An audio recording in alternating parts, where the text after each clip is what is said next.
Hello, I'm Amber Works, and the demonstration that I have for you today is from the Alabama Virtual Library.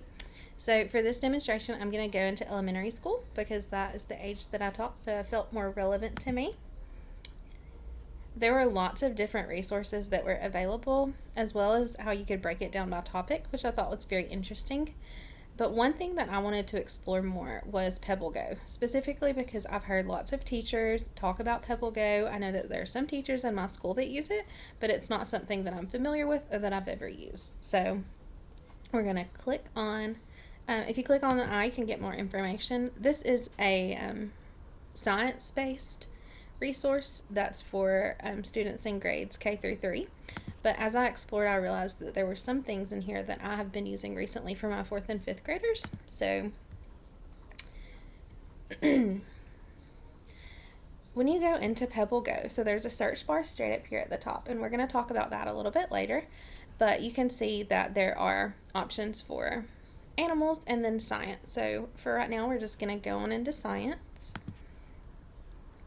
And there are many different topics listed under science. You can see earth and space science, technology, physical sciences, and then there's also things like math, measurements, those kind of things. So one of my favorite things about PebbleGo is everything is read to the students. So this is great, especially for like our struggling readers, to be able to do something independently.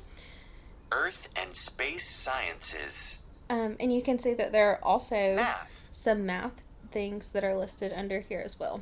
So we're just going to go in and Earth and space science. click on Earth and Space Science. That's going to take us into the different topics that are listed here.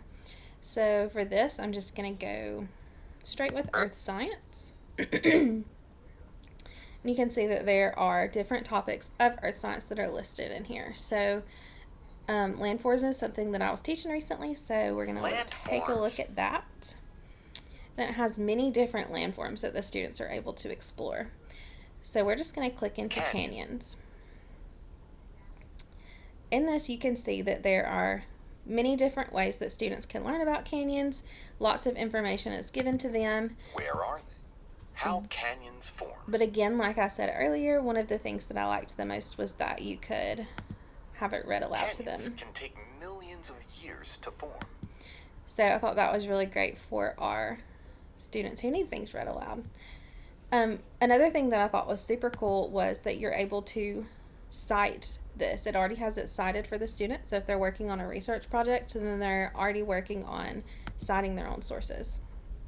There are also different, you're able to print these articles out as pages, which I thought was really cool. It would be great like center work.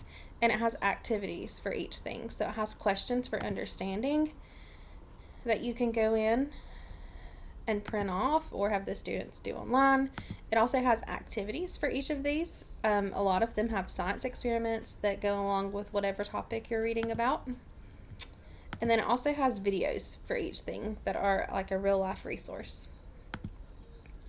So if you are looking for something specific, you can go up here in the search bar and find that on your own. Like if we wanted to look up volcanoes, it's going to take me straight to volcanoes. And then if you want to go back, then there are these little gibbets up here that you can click on.